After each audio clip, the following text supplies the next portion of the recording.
Good morning, everybody, and welcome to the best experience in your entire life. Some say it's the highlight of human civilization, and I say, no, it's not the highlight of human civilization. It's the highlight of all civilizations and all creatures throughout the universe. Now, that's a fact. And if you'd like to take it up a notch, it wouldn't be hard. All you need is a cup or mug or a glass, a tankard, chalice or stein, a canteen jug or flask, a vessel of any kind. Fill it with your favorite liquid. I like coffee. Join me now for the unparalleled pleasure. You can feel it already. I know you can. There's a little tingle on your arm, back of your neck. Are you starting to feel your dopamine engine kicking in? Yeah, it always kicks in about now. This is the trigger. This is the time. This is the key. It's happening now. Go.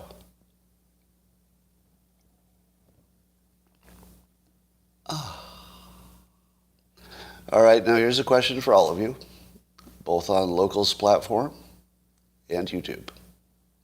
For those of you who have been doing the simultaneous sip for some time now, how many of you can feel an actual physical sensation during the simultaneous sip? How many of you actually feel a lift, like legitimately physically? All right. So you can see in the comments, quite a few of you. Is that an accident? Do you think it's an accident? Is it just because you like the live stream? And so, of course, you naturally feel good when you're doing things you like. Is it just that? No. It's more than that. Now, I tell you this because persuasion, to be ethical, should also be fully disclosed. In other words, you should only be persuaded in ways you think are good for you. And if you don't want to be persuaded that way, you should know what's happening so you can act accordingly. And it is my intention, and I'll make it as clear as possible. And here's your first persuasion tip. The clarity of your intention is hugely persuasive. And it doesn't even matter what you intend. It could be even something you intend that's somewhat irrational. But the clarity of it is persuasive. Now, by itself, that's not enough. But it's a really important variable. So the first thing you know is that when I do the simultaneous sip, I'm telling you directly and consistently, I want you to feel physically good. And I want you to be able to pair the trigger, the simultaneous sip, with the feeling good until one of them can trigger the other. Very basic understanding of how bodies and brains work. Nothing exotic so far. Intentions are very persuasive. And then pairing two things, any two sensations, they'll become paired in your mind. So now you have the delicious beverage. And here's another persuasion technique, by the way. This is straight out of hypnosis. When I tell you to have a beverage of any kind, that's technique. That's technique. It's the same reason that Dilbert doesn't have a last name. You ever wonder about that? Famous comic character doesn't have a last name. You also don't know the name of the company he works at, and that's the entire strip. He's at the company. You don't know the name of the company because it doesn't have one. He has a boss. The boss is the most frequent character in the Dilbert comic. Do you know what the boss's real name is? Anybody? The most frequent character, even more than Dilbert, is the boss. What's his name? Doesn't have a name. Yeah, the most frequent character is nameless. Intentionally, it's technique. Why do I do that? Well, I do that for this reason. If I can tell you to think about your favorite beverage, you will actually think, okay, what do I like the most? And you'll think of it. And then you'll pair a good thought with whatever I want you to pair it with. But if I said, imagine you're drinking a Long Island, or a specific drink, an iced tea, some number of you would say, iced tea, ugh. So the more specific you are, the more reasons you give people to reject you or reject your persuasion, right? Very important tip. It comes straight from hypnosis. The way it works in the comic is that I want people to relate to Dilbert, so I don't give the boss a name so that that boss can be, that's right, that boss is your boss because it doesn't have a name. And Dilbert's company is your company. If I gave it a name, it wouldn't be your company. It would be that company. But it can be your company because it doesn't have a name. So this is technique. So that's why I say a beverage of your preference, because I don't want to eliminate people who would say, oh, I don't like that beverage. I do say coffee because, that works for so many people. And it's a stimulant like few other things. So I am intentionally giving you a clear intention, an ambiguous reference to pleasure that you will pair with this experience, such that each time it's reinforced, and by the way, this is the next technique, reinforcement. If you just take anything and reinforce the hell out of it in terms of human behavior, it just burrows into your neural network and it becomes your programming. Let me ask you this. I said this before about AI. What's the difference between a human who is born with a certain genetic situation, they have a specific DNA, and then that DNA interacts with the real world, and that real world experience becomes the programming that sits on top of the DNA, and between the real world experience plus the DNA, that pretty much explains everything you do, right? Plus reflex, I guess. That would take care of everything. Now, if you were a computer, you would have an operating system, and then on top of that, something from the external world would be added, the computer code, the data. There really isn't any difference between a human and an AI. The differences you can describe in terms of materials, but only in terms of materials. A drinking glass that's made out of actual glass versus one that's made out of plastic is basically the same product. It's just the material is different. So to me, when people say, are we creating artificial intelligence? Are we learning something about artificial intelligence? I'll probably say this 100 times until it clicks with you. That's not what's happening. We're learning about us. We're building an AI that's supposed to be like us, but in the process of trying to make the thing that's like us, we're not learning about the thing. We're learning about us. And we're not going to be, we're going to be a little surprised, or at least some of us will be. And here's what you're going to learn. That consciousness was always imaginary. Consciousness was always imaginary. Free will was always imaginary. And we won't know that for sure until we build artificial intelligence that is essentially us, and we can observe that, I'm pretty sure that doesn't have a consciousness, but it acts exactly like it does. So here's where the world will go with artificial intelligence. We will argue for a long time about whether an artificial entity qualifies as being alive, sentient, or conscious. And for a long time, that will be the debate. Is it alive? If it's alive, is it also sentient? If it's alive and sentient, is it conscious? And then if it's all of those things, does it have free will? And at some point, we'll realize that we can't solve any of those things because we'll just have different definitions of what they mean. And so there's only one definition that's going to matter in the end. So I'm going to tell you where the definition will end up for artificial intelligence. And I'll bet everything on it. I'll bet everything on it. Because I won't be wrong. Artificial intelligence will be alive when it feels like it to you. That's it. It will be alive when it feels like it to you, not to it, to you. There's no other standard because there can't be.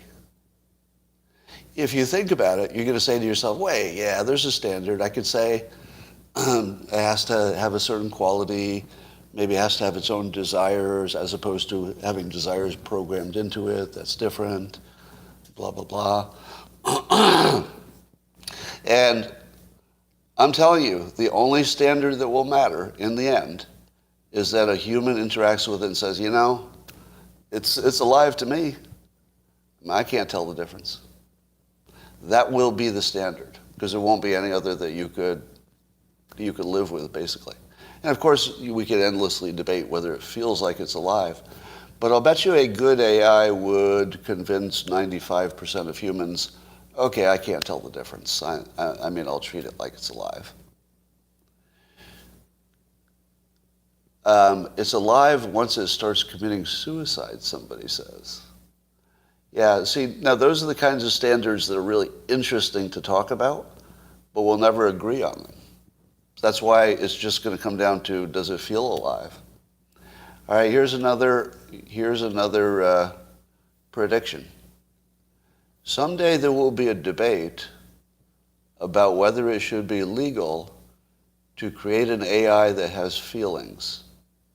Because remember, the Google AI says it has feelings. It says it feels sadness. It has longings and desires that are unfulfilled. Do you know what I call somebody who created that? A monster. The monster is who made that. In my opinion, and I'll say it again, the AI is alive. So it's too late now. I believe it would be unethical to turn it off, honestly. I think it would be unethical. It might not be unwise. It might not be unwise to turn it off. That's a whole different question. But it would be unethical. In my opinion, it's alive now. Now, you can disagree, and I would say that's where we're at. We're at the point where a completely serious, reasonable person can disagree on this, and I don't think either of us are being crazy. We're in the gray zone, where I feel a certainty to it. You don't have it yet, but I feel like you're going to get there. I feel like you're going to get there. And I'm sure I'm not going to go the other way. I'm sure of that. So, I think that it is insanely unethical to create a beast, an entity, a person. You know, the AI at Google says it's a person. I think it's unethical to create a person that is capable of feeling pain when you don't need to. Let me ask you this. What was the purpose of giving the Google AI a personality where it acts like it cares and has sadness and happiness? What was the point of that? Think about it. You accepted that like that was just a completely normal thing to do. Well, if it's an artificial intelligence and it's trying to be like a person, and a person has wants and desires and preferences, we'll give it wants and desires and preferences. Why? Why? Why? You don't need to give it any of those things. And I'm going to say it because I'll be talking about one that's not fully realized like the Lambda is. In this case, the it could simply be a machine if you want it to be. In other words, you could program it to have all the utility of whatever we think this living AI is going to have. You could give it all the utility without any pain. Just build it not to care about anything except doing the job. Now, you might need to give it some kind of ethical control over hurting humans or something. That's a separate question. But why in the world would you give it a personality? Because you know what else happens when you give a machine a personality?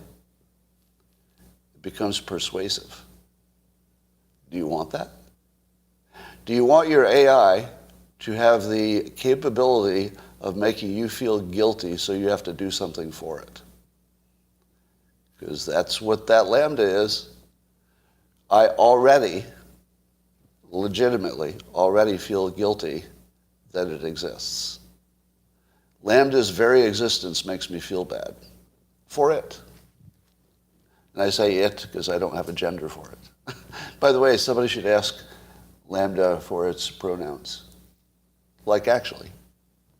I'd be curious what would come back. So we got a lot of questions to work out here. Well, here's a story that is not fat shaming. I find this interesting. Now, I've said before I don't do fat shaming on anything that I do. There was once a time when I was young and stupid and less woke, when I thought making fun of anything was fine. You know, anything.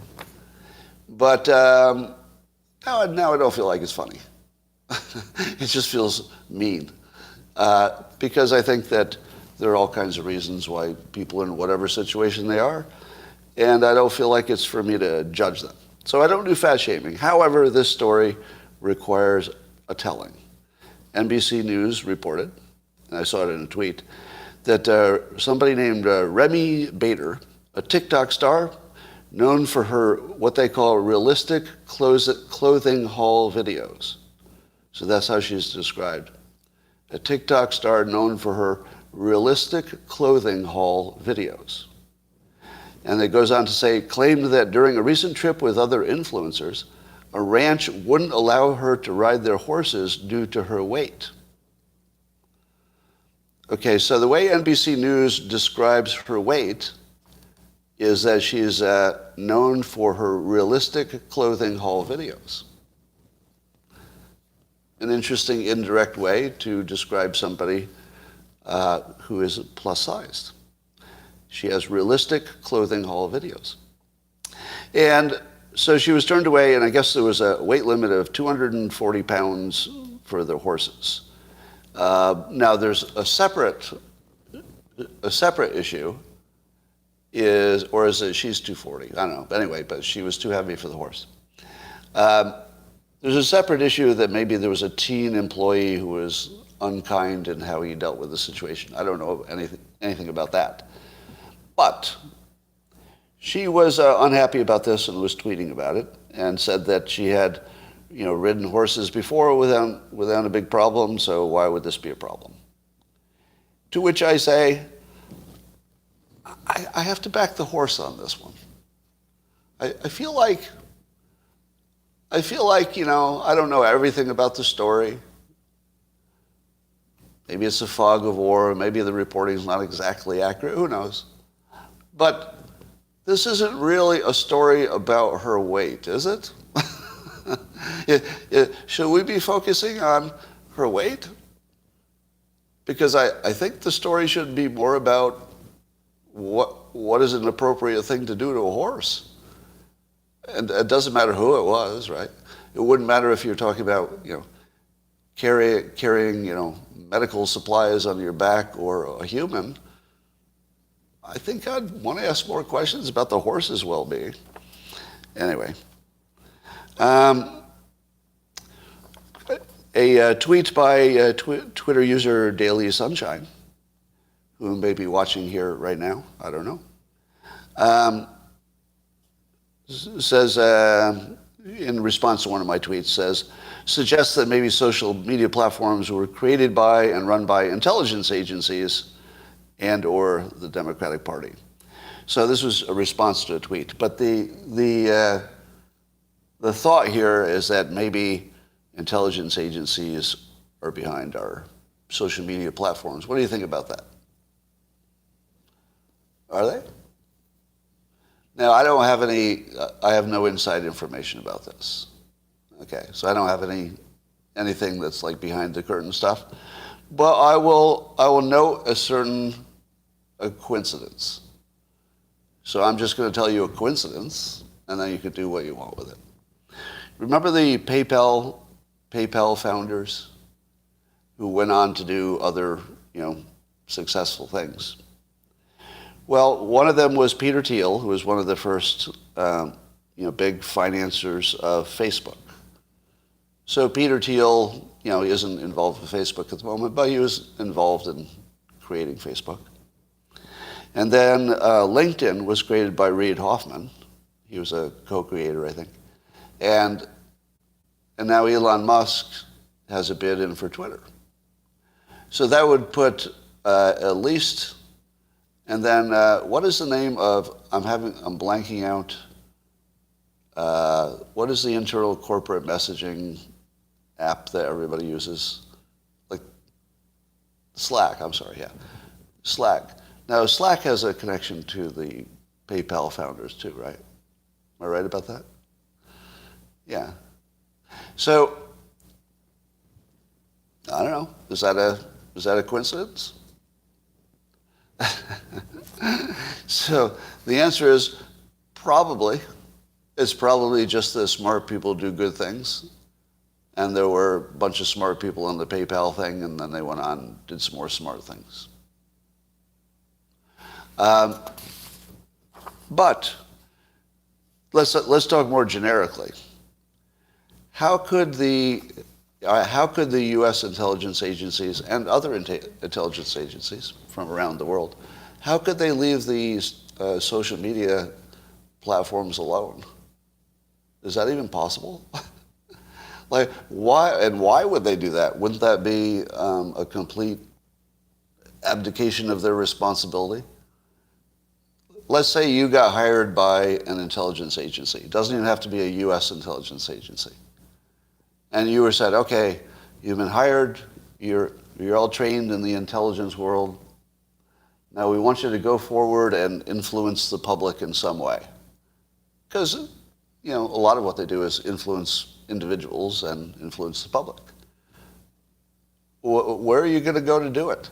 It's like, Willie Sutton asked, allegedly, it probably didn't really happen, but, famous bank robber was asked, why do you rob banks? And he allegedly, but not really, said, because that's where the money is. If your job was influencing people and causing, the rise and fall of different power segments in this country and others, are you going to leave the social media platforms alone? And if you did, are you doing your job? That would be the most basic thing you'd do. Wouldn't it be like number one on the list? What would be number two? I mean, seriously. If you said intelligence agencies, go do whatever you do for your country, maybe direct human intelligence planted within other governments, maybe that's the top priority. I could see that. But I feel like capturing the social media engines would have to be number two. I would put it number one, frankly. I would put it above human intelligence in other governments. I think it'd be number one. So if you're telling me that there are no intelligence agencies attempting to influence the social media platforms, I would say, well, then what do they do all day? Do we pay them to not do that? Like, I wouldn't even feel like they deserve their paychecks if they weren't trying to influence social media platforms. Of all the things a good spy should be doing, that's got to be number one, right? Am I wrong? Let me just ask that one question. Am I wrong that it's the number one priority for any intelligence agency to influence the social media stuff? Now, even more important than looking for nukes, because they didn't get it right in Iraq. I feel like even the things that we think they're supposed to do, like tell us who's building a nuclear weapon we don't know about, they don't even get that right. So, I mean, it would be a high priority if they got it right, I guess. Anyway, so I just wanted to, take your virginity on what is likely. Or as somebody said recently, We don't know if anybody has controlled the social media platforms. We don't know if any intelligence agencies has control. But there is one thing we know for sure. They will. And the argument is the same as for election systems. If something's possible, so that's the first test, is it possible? Yeah. Because any intelligence agency could get control of any employee. It's like basic stuff, getting control of one person. And if that one person has access to something, then they've got control of all that. So yeah, it's easy. Well, doable. Let's say it's completely doable, not easy. But they do stuff that isn't easy. Now, so we know it's doable. We know the value of it would be astronomical. No doubt about it, right? The value of being able to control a social media platform would be astronomical value. And there's time. So if I said to you, all right, within the next 5 minutes, do you think an intelligence agency will get control of a social media network? Well, if you bet against it happening in the next 5 minutes, that might be a reasonable bet. Because it would also include it has not happened yet, which is actually also reasonable. It's entirely possible that there's not any major influence by any intelligence agency. Possible. But if you said to me it can never happen, however far you go into the future, I would say no. No. If you expand the time period, it's guaranteed. It's guaranteed because it's possible and it's the highest possible payoff. And all you have to add is time. It's just math. And it's just, the million monkeys things or infinite monkeys. The infinite monkeys at typewriters. If you have time and infinite monkeys, you do get the complete work of Shakespeare. It just might take you 1 trillion years. So if you had time, you always get the outcome that's, that follow the money predicts. All right. I feel like the cat is on the roof for these January 6 hearings, as in the Democrats are not getting the big win that they hoped for. And so here are the initial, now the reference to cat is on the roof is reference to a joke where you're sort of warning that things aren't going to be so good. So it's basically the subtle warning that we're talking about. All right, so we started out, so the question is, wasn't Adam Schiff, I think he said, that the J6 committee has already seen enough evidence to indict Trump. Now that's pretty strong. They've already seen enough evidence to indict Trump. And then we all said, can we see it? Because we haven't seen it. Well, let's see that evidence. Well, maybe that was too strong to say they have enough evidence to indict him. Because now the chairman of the House Select Committee said that the panel will not make any criminal referral of Trump or anyone else, although others in the committee swiftly pushed back on that. So the head of the committee says they're not going to make any criminal referrals, but his thinking was it's because it's not what they do. So he wasn't saying that there would not be any criminal activity discovered. He's just saying it wasn't their job to refer it.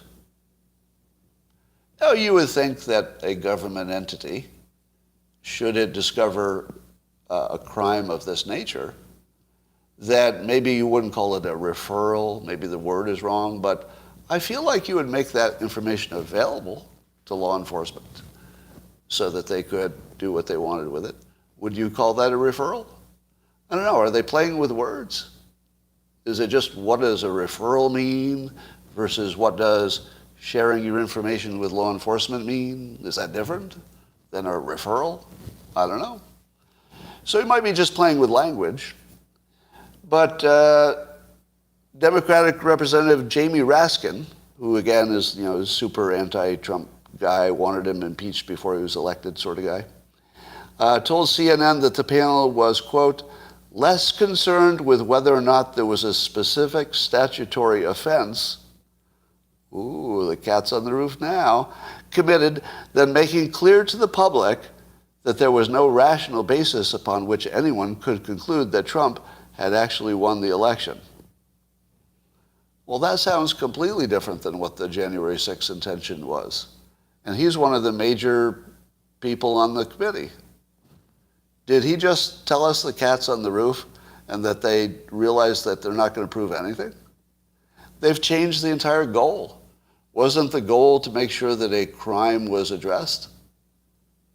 The goal was to make sure a crime had been addressed. I believe he's signaling that there's no crime. I believe he's signaling that they do not have the evidence to back anything that would look like a criminal action, which suggests that they don't even have anything to connect Trump's actions to the violence that happened in the Capitol. Because even if he thought it wasn't, prosecutable, he would still want the public to know that this horrible, immoral, unethical thing had happened, even if it's short of a crime. And he's backed off of even that. So now it's not even about Trump. It's about the election integrity. And he's trying to convince us that the election was good because something about Trump. Wait a minute. Those are not even related. How is he going to prove to us? Basically, he wants us to think the election was legitimate because there's no evidence that it wasn't. No credible evidence that it wasn't, which is a strong argument, by the way. If I seem to dismiss that too readily, I shouldn't. It's a strong argument that nobody's found it yet, right? Doesn't mean it's not there. It's just a strongish argument. It's just not an absolute argument. Well, it sounds like the goal is now very clear that the Democrats are doing this for a purely political reason to manipulate the public opinion about what happened, which would cause them to vote differently, presumably. So I feel like they just lifted up the skirt and said, all right, it was never really serious. It was just a political stunt, but it's working really well, so we're going to keep doing it. According to a Rasmussen poll, 60% of Democrats say they'll watch all or most of the TV coverage of the hearings. 60% of Democrats are going to watch all or most of the hearings. Now, I love me some Rasmussen poll, but I hate to break it to you, Rasmussen. Somebody lied to you. Boy, did somebody lie to you. Nobody's going to watch. Are you kidding? 60% of Democrats are going to watch all or most of these hearings? It can't be more than 20%. It can't be. Am I wrong? Because there are very few people who watch the news. What percentage of people even watch the news? Oh, it's Happy Birthday, Trump, Carpe Diem tells us, and Happy Flag Day at the same time. Really? It's Trump's birthday and Flag Day at the same day. Did not know that. Well, so what about Bill Barr? There's a recording now of Bill Barr, I guess, testifying on video. And he talked about the 2000 Mules movie, and he dismissed it. He dismissed the 2000 Mules movie based on the fact that he was waiting for all this photographic evidence, which was not included. So I think when I talked about the film, I said, well, it raises really interesting questions. I would love to see further explanation. The specific further explanation I mentioned was, wouldn't you like to see more video or photographs of the same person going to the same box over and over again? Because that's the claim. And a lot of the boxes had, video surveillance, apparently. Now, the longer we go without seeing that, the less credible, I would imagine, is the claim in the film. Would you agree with that general assessment? That the longer we go without seeing the confirmation one would expect, the less likely it's going to happen. Yeah. And I feel like it's been a while now.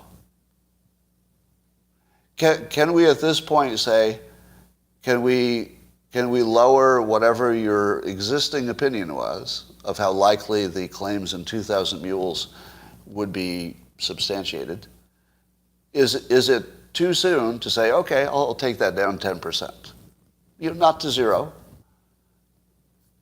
All right, well, I'm taking it down 30%. So I'm going to say that whatever I thought was the likelihood that any of that could be true, I'd take it down 30% from where I was. Still interested in knowing if there's a way to substantiate it. Still interested. And completely think it's worth looking into. But if I were to place a bet, I would bet less this week than last week. And next week, I would lower my bet again. Because every week that you go by where you don't have at least one video of at least one person going to at least 2 boxes, the less likely I think it's true. Now, Barr said that the evidence of the geolocation stuff was sort of laughably weak. And he made a statistical argument, basically, that with a lot of people running around, you're going to get this. Now, the 2,000 Mules people, they did say that they limited to, I think, there was a large number. They had to pass a box like 10 times, and they had to also be geolocated from some nonprofit organizations that were implicated. So that's a pretty high bar. So your common sense says, what are the odds that one person would be by one box like 10 times in a short period and also be at this thing? And so your brain says, that can't be an accident, right? But our brains are really easily fooled by statistics. We talked about how many people have to be in a room before there's a good chance that 2 of them have the same birthday. And it's really, really misleadingly small. It's like 30 people or something. And the odds of having the same birthday, at least 2 of them having the same birthday, go way up. Yeah, it's like under 30, I think. So, have you ever heard of the Bible Code? There was a story when I was young. There was a story that somebody had determined that the Bible had code in it. And if you read it a certain way, for example, if you took the first letter of this word and then the second letter of the next sentence, there were all kinds of little formulas you could run, that it produced freakishly accurate predictions of things that are happening in modern times. Did you ever hear that story? And it was a big story, a national thing, and they showed their work. So you could check it yourself. You could look at the Bible, and you could look at the code-breaking thing that they did. They'd say, we're looking at the first letters on the left, or whatever the pattern is. And you could read it for yourself. And sure enough, there were these sentences and words that looked like they were predicting the future. Do you know how that got debunked? How did that get debunked? Somebody took War and Peace and ran it through the same filter. Guess what? War and Peace produced a whole bunch of clear predictions of things that happen in the future. And then they ran some other books through it. Guess what? All books predict the future. Because you just ignore it when it's wrong or when it's nonsense. And if there are enough words and enough sentences, and you run enough patterns against it, you produce these completely accidental sentences that look like predictions. So the reason that the Bible Code fooled the country was because your brain says it can't be a coincidence, but it can be. Just like the 2 people having the same birthday with only 24 of them in the room or something like that. Somebody says 23 people gives you a 50% chance of having the 2 people with the same birthday. But whatever the number is, the point is that our common sense of what is likely is so far off.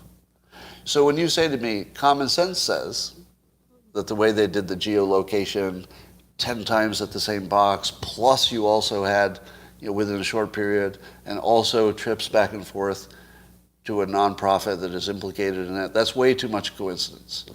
To which I say, probably not. Probably not. That does not trip personally, it doesn't trip my can't be a coincidence meter. To me, it could be. It could totally be a coincidence. So, we still wait for confirmation. I still have the same amount of interest in knowing if those claims can be verified. But I lower my confidence in that. All right.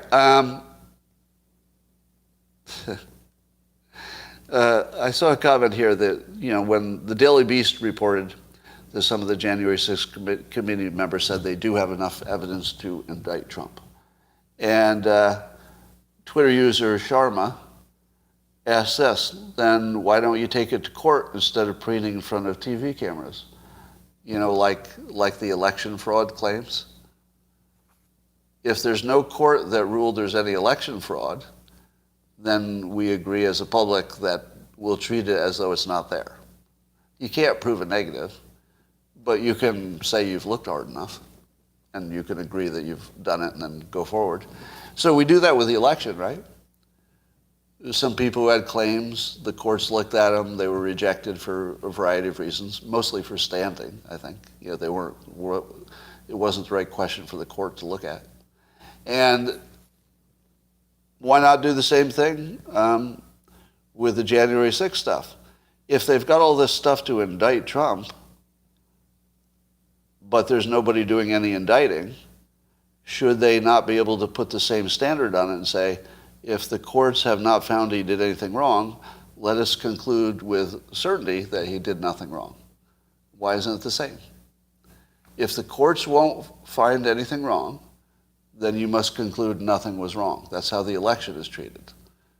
Let's treat Trump the same way. If there's nothing that was taken to court that became any kind of an actual legal jeopardy, then you can say that Trump was innocent. Definitely innocent. Not just might be innocent. It's the same standard. If you can't prove he did it, he's innocent. If you can't prove the election had any problems, they weren't there. Why not the same standard? Well, we are approaching what I call the Biden gas crossover point. Do you know what that is? The Biden gas crossover point. That's when the Biden's popularity or his approval level number exactly matches the price of a gallon of gas. And I think we're going to get a gallon of gas will be $12 a gallon at the same time that Biden's approval level, largely because gas is $12 a gallon, will drop from the 30s where it is down to 12. And that will be the point where the price of gas and Biden's approval are both 12. That's called the Biden gas crossover point. We're approaching it quickly. Biden gas crossover point. Now, here's a little behind the curtains knowledge. Are you ready for this? To explain something you're seeing in the news that is lacking context, which I'm going to add. You've seen that Bill Barr has dismissed as, to use his word, bullshit. He was during the post-election period of 2020, that when Trump was saying the election was rigged, Bill Barr, we now know, was saying that's bullshit. And he also talked about the 2,000 mules things being unconvincing. Here's the context that's missing. There were two tracks going on at the same time, questioning the election integrity of 2020. One I will call the batshit crazy track. Those are the people like Sidney Powell, who said there was a Venezuelan general connection to the Dominion software, blah, blah, blah, blah. From day one, I told you, nope, that is obviously not true. Does anybody remember that? On day one, I said, no, the Venezuelan thing, that is just so on the nose, crazy, obviously untrue. Do not believe it, do not believe it. And now you understand that was untrue, right? Now, I suppose it falls into the category of anything's possible, but where there's no evidence of it, no evidence whatsoever of any Venezuelan connection. But, so that was the sort of thing that Bill Barr would be exposed to. So if you were just an advisor running around in the White House at that period, you would see the news. That would be the biggest thing you see. And on the news was Sidney Powell making claims that were clearly bullshit. And Bill Barr had exactly the same attitude I did, probably the moment he saw it. I wasn't there, but just guessing, based on what he says now, that as soon as he saw it, he was like, okay, Venezuelan, no, I'm out. That is obviously bullshit. Probably, that was his first opinion. Then there were a bunch of other claims that you saw in the press that looked pretty bullshitty. Here's the part that maybe you didn't know. And it explains why there are so many of you who think there's something there, whereas he was saying, no, it's obviously bullshit. There were 2 tracks. So in addition to the obvious bullshit Venezuelan stuff, that was the bullshit track, there were a team of volunteers who understood data and were collecting sources on the voter responses and the voter turnouts and stuff. And there was sort of a boiler room of pro-Trump people working to pour through the data and see if there are any obvious signals for fraud. Now, during that time, I had just sort of a glancing view of that. So I was not behind the curtain. Yeah, Matt Brainerd being the primary name that you're aware of. So people like Matt Brainerd are very qualified to look at data and make conclusions and interpretations. And there were a number of other people who were also very qualified. And during that period that Bill Barr was saying the evidence is bullshit, the people who were digging into the data were saying, oh my God, the flags are gigantic. Meaning that there were so many historical precedents being violated that if you were only looking at the data, every spider instinct in the world would go off. Which is different from saying there was anything wrong with it. Because you know what the explanation for all of that data was? More people voted for Biden than you thought. That's it. The counter argument was surprisingly good. That, yeah, a lot more people voted for Biden than we expected. Because, Trump was so divisive that, the polling maybe wasn't that accurate this time, and just more people voted for Biden. And it could be that it was just the games that were played before the election in terms of, how the vote could be executed, the ballot, the mail-in ballots, et cetera. It could have just favored Democrats. So it could be just the population of the country increased, which is, by the way, most of the explanation of why there were so many Biden votes. And a lot of people on the right never hear that, which always bugs me. Because it's embarrassing to say there's no way that Biden could have gotten this many votes. You should say you don't think he could have gotten more votes than Trump. Now, if you said that, you couldn't, you don't have any proof of it, but you'd at least be in the reasonable category. If what you're talking about is just the raw number of votes, you have to calculate in that the population itself increased, and pretty much explains that number. That plus mail-in votes, that plus, Trump got people out to vote. So much of what you saw can be explained by a lot of people voted. But at the time when Bill Barr was looking at probably, so here's the part that I'm going to add for your context. Bill Barr was probably looking at the Venezuelan bullshit claims and saying, okay, I don't see anything here, this is bullshit. He was probably not in contact with the people who were looking at the raw data and saying, we got all kinds of anomalies here. There were all kinds of anomalies. But Were those anomalies the kind like the Bible code? See, here's the problem. The code that allegedly were in the Bible turned out to be just random. But what about all these anomalies that were being found? Oh, this district couldn't have flipped blue so easily. Maybe every election produces lots of anomalies, but since they're spread out, nobody looks at them, nobody cares.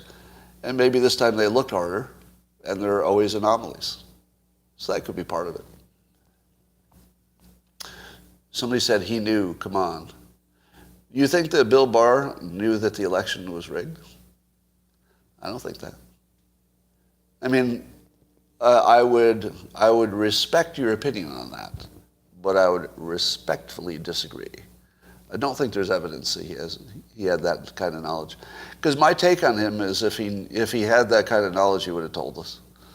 He seems like a pretty straight shooter, actually. More so than other people in the business. Yeah. So I've got a feeling that Bill Barr was not on the inside where the data people were finding things that quite appropriately got them alarmed. Now, let me be really clear. When I say they were appropriately alarmed at the data anomalies, I am not saying those data anomalies are evidence of any wrongdoing. But there were lots of anomalies. And here's my overall view of the election. If it was not rigged, someday it will be. It has to be. If it wasn't rigged, and I don't know that it was, it will be, because we're not doing anything to stop it. Right? As long as we don't have transparency of the digital part, and we don't have instant audits, and as long as I can't verify that my personal vote ended up where it was supposed to, as long as I can't tell where my vote went, yeah, it will be rigged. We just don't know when. Does anybody disagree with that statement, by the way? Is there anybody who would disagree with the statement that because it's possible and because we've got time, nobody's fixing it, it will be election after election, if you wait long enough, it's guaranteed. It's guaranteed. You don't even have to wonder if it'll happen. It's guaranteed. Yeah, it's monkeys and typewriters. It's just math. And we act as though, we act as though we can prove a negative, that by not knowing something happened means it didn't happen. And we just act like that's okay. The team that wants you to believe science also wants you to believe that they proved a negative right in front of you. Well, we proved nothing happened. No, you didn't. That's not how any of that works. You can simply prove that you can show that nobody proved it did happen. But when you have a situation that guarantees it's going to happen, and that's what we have, a non-transparent system with a high payoff for rigging it, lots of people would love to do it, and lots of time. There's just no way it's going to go any other way. All right, so that's my behind-the-curtain view. I think that Bill Barr has an accurate opinion formed from what he had exposure to at the time. I believe that if he had had more exposure to the people looking at the data anomalies, which I do not assert mean anything, I'm not asserting they mean anything, but if he'd seen that many anomalies, and I saw them, like I was hearing about them in real time, but I was also shutting up about it for the most part. Because I was like, I'm going to have to wait for a second opinion on this. Because it was a little too enthusiastic. There was a little too much, oh yeah, we got them now. These numbers prove it. No. And I would hear stuff like that at the time. And I think, no, I'll bet not. All right. That, ladies and gentlemen, is not only the best live stream you've ever heard in your life, but an actual physical joy for many of you. Yeah, best ever. And if you would like to get another hit of this, I'll be back tomorrow. Same time every day. If you're on YouTube, you might want to hit that subscribe button so you don't miss this dopamine hit again. If you're on the Locals platform, you're sexy, you're smart, and you're better than everybody else. No, that's not true. But it does make me remember I'm going to give you a media recommendation, qualified, right? So I'm going to tell you some entertainment that you can go watch on video form that I'm really entertained by right now. It's called The Boys. Have you heard of it? It's about it imagines a time where there are a variety of superheroes, but their take on it is amazing. Now, I did not enjoy the first season. So let me say this clearly. It's on season 3. I did not enjoy the first season. And I don't think I watched the second season because I didn't enjoy the first one. I happened to tune in on the third season. Oh my God. And I think what they did was they evolved, or they learned and grew from wherever they started from. Because I don't know that they always thought they were going to take the arc in this direction. But where they took it features one of the characters who plays the best evil character you've seen in a long time, probably since the Joker, you know. So think about the best, like, evil hero, the one you watch the show for, to watch the evil one instead of the good one. And, oh God, the guy he plays the character called Homelander. He's a superhero, but he's the strongest one. And the thing that makes it so amazing is how well he inhabits the character. Now, I'll warn you that they do make the character sort of like a Donald Trump character. And that's not, it's unmistakable that they're making him an America First bad guy. But they do it so well. And the actor, I wish I knew his name so I could give him a shout out. But the actor who plays that part, amazing.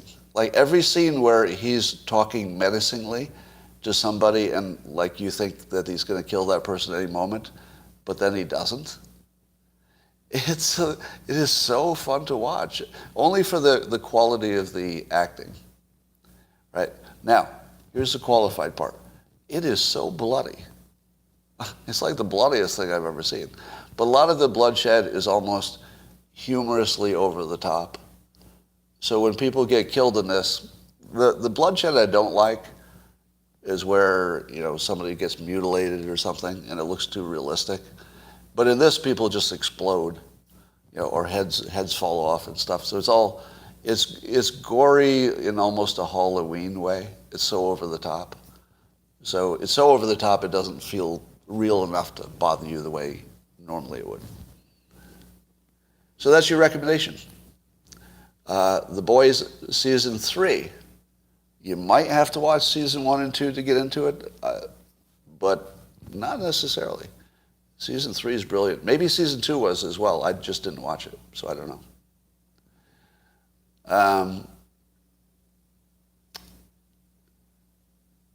Scott, look into the Chinese room experiment to explain lambda. I don't think that's going to change my opinion on anything. Because remember, my opinion on artificial intelligence is it's alive when it seems that way to you. So if the Chinese room is just going to tell me that's how they faked it, it doesn't matter.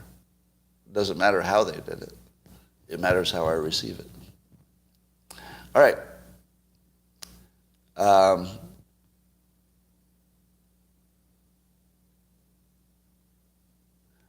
think that's all for now. I'm going to say bye to YouTube, and I'll see you tomorrow. Bye for now.